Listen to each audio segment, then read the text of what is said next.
साहेब काही आरोप माझ्यावरती देखील काही लोकांनी करायचा प्रयत्न केलेला आहे.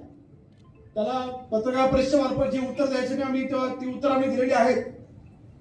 आणि मला वाटतं आपण जो माझ्यावरती विश्वास ठेवलेला आहे, अगदी 39 वर्षाच्या तरुणावरती जी काही खाती आपण माझ्याकडे गृहराज्यमंत्री असेल, महसूल राज्यमंत्री असेल, अन्य जी 3 खाती आहेत, 5 महत्वाच्या खात्याचा कारभार राज्यमंत्री म्हणून आपण माझ्या खात्यावरती जो दिलेला आहे. रामदास भाईंची कार्यकर्ता आम्ही लहानपणापासून आमच्या घरामध्ये पाहिलेली आहे.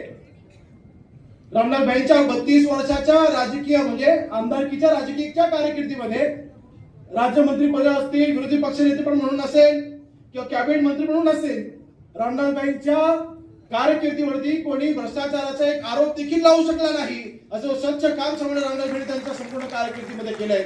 आज रामदास भाईंचा मी मुलगा आहे आणि मी देखील पुन्हा एकदा ठणकावून सांगतोय की माझ्या देखील कारकिर्दीमध्ये योगेश कदमवरती का डाग लागला असं एकही काम करणार नाही, कधी माझ्याकडून हातून झालेलं नाही, या ठणकावून सांगतो.